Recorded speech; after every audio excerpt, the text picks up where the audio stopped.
அம்பேத்கருடைய பேத்தி, தந்தை பெரியாருடைய பேத்தி, அப்படிதான் அது ஒரு பாட்டு பாடுறாங்க. அது ஒண்ணுமே இல்ல.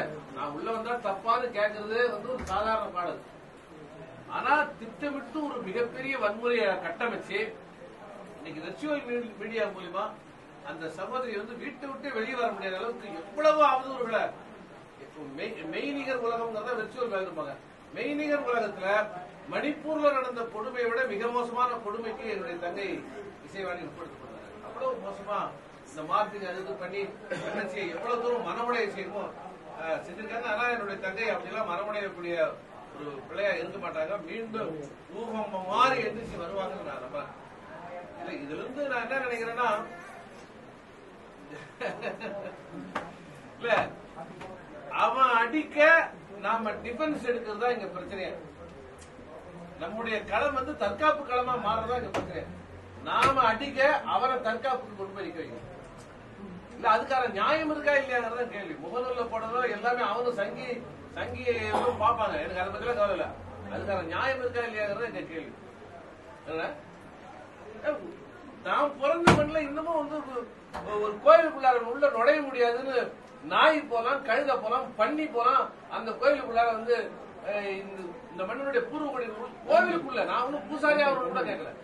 கோவிலுக்குள்ள நுழைவது கூட தடுக்கப்பட்டது இருக்கா இல்லையா? இன்னைக்கு வைக்கத்துல விழா நடக்குது. எதுக்காக விழா நடக்குது?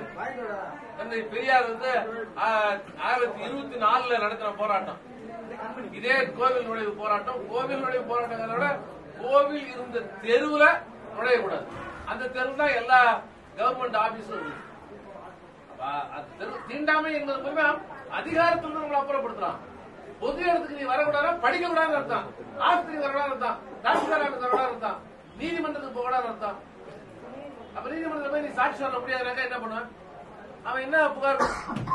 எவ்வளவு கொடூரங்களை அனுபவிச்சுட்டு ஒரு சமூகம், ஏன் இந்த சமூகத்துல பிறந்த என் தங்கச்சியை முன்னால இப்படி சொல்ல முடியும்னா, இன்னைக்கு சொல்றேன். இன்னைக்கு டிசம்பர் 12, இன்னைக்கு நான் ஒரு சூழ்நிலை சொல்றேன்.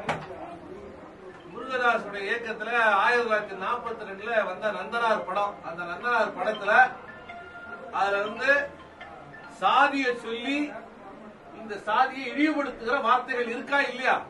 அந்த படத்தை தடை செய்யணும். இது தமிழக அரசுக்கு வேண்டுகோள். விடுதலை சிறுத்தைகளுக்கு நான் முன்வைக்கிற செய்தி இது. அந்த படத்தை தடை செய்வோம். நாம டிஃபென்ஸ், நாம களத்துக்கு வருவோம். அவன் டிஃபென்ஸ் எடுக்கட்டும், பார்ப்போம்.